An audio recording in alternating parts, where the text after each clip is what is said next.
So another new video and another new coin. So today I have the Jubilee head gold sovereign, and I picked this one up just it's a date I haven't got, and combined it with a few other items I was buying.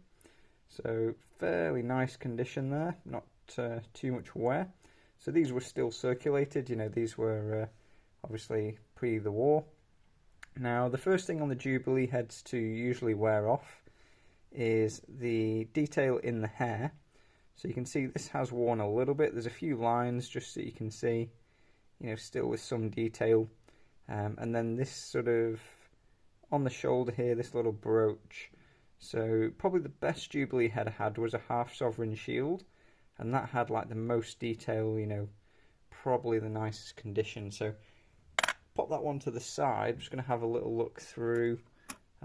These are a tube of Victoria Georgian Dragon sovereigns that I've been, just picking up here and there. So you see this one, it has a bit more detail in the hair perhaps. Let's just compare the two and see which sort of looks the best. So whilst I don't know a lot about grading, I am starting to pay a bit more attention to condition of the coins, and just kind of, you get to learn a bit more about the coins and things as well. So see, they're both very similar, pretty typical, not bad condition for the time. Let's see, I've got a few more. There is the, oh, that's the old head. So there is the other portraits of Victoria, but I'm just going to look at the Jubilee head today, ideally. So those would all be the old head or the veil head. So I'll just show you that in case you haven't seen it before, but this is the final portrait of Victoria, and this one ran up until obviously Edward's sovereigns came out in 1902. So I think the last one of these would be 1901. I don't think the years crossed over. So 1899. Anyway, we are just looking for the Jubilee. So we've got a 91, which will be a Jubilee, I think. Here we go. So yeah, if you look here, we've got a bit more detail in the hair on this one. I'd say this is a bit nicer condition. Again, if we look on this sort of brooch on the shoulder, there is just a bit more detail. So let me just pull those two back, and you can see what I mean. So see on this one, it's a bit of a worn brooch, and again in the hair there is a little bit of detail, but not too much.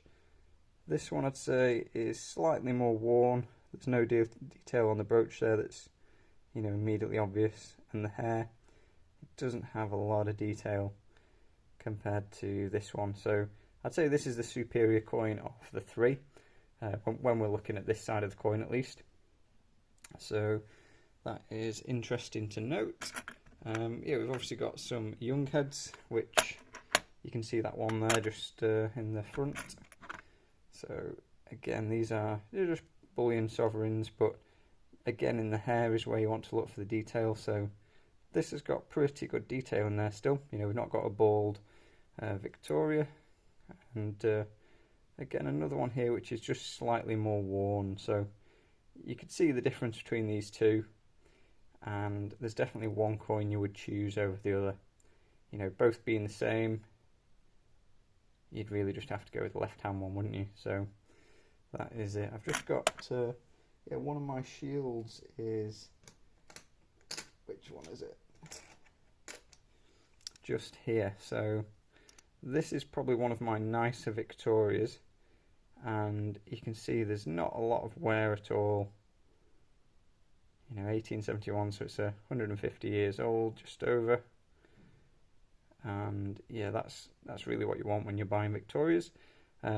This one, it would have come from best value, really. I don't tend to pay extra for for fancier condition ones. Like I've seen some recently that were for sale. They were sort of a 20% premium, and that's not uncommon. If you go to dealers, they'll often be more, but you can sometimes get lucky. So I've paid just over a bullion sovereign price for this one at some point. And like I say, these as well, these have just come from picking perhaps picking young heads if I've got the choice, or just best value really. So this one looks a little bit more worn again, but yeah, you can see there's a bit of wear here just on the sort of above the ear, you would say.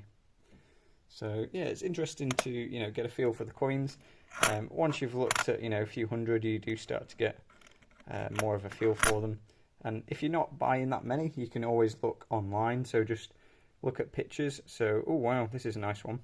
So there's a bit of wear on the brooch, but the hair has a bit more detail. So yeah, what you could do is just search for whatever year this is, 1890. So you'd go onto your favourite search engine for images, search the 1890 sovereign, and you'll probably have dozens of different companies and dealers who have posted pictures of the same coin. So I tend to do that to compare different examples, and yeah, just by looking a bit closer you get to see what's what really. So I have mentioned a few times I am like half-heartedly doing a date run, so I would choose better condition coins ideally over if you had like a polished turd and a really smooth looking coin, I wouldn't want it.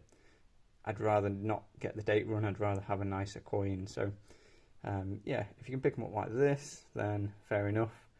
But if they're like heavily polished, scratched, etc., then ideally you'd avoid them. So what I might do is once I get to the date run point, just start to replace the like lower condition sovereigns, if you like, and just end up with better condition ones over time. If I obviously just accumulate, if they come up best value and I've got the date already, but it's a better example, then I'll, swap that into my date run and just have that as a basic bullion one. So yeah, the Jubilee heads, I think they were from 1887, I want to say. So we went from the young head to the Jubilee head, and then obviously we went on to the veil head, which is what we saw up there. So hope you enjoyed the video. That is another to my stack. If you can count these from the video, let me know how many there are. But that will be my tube of Georgian Dragons.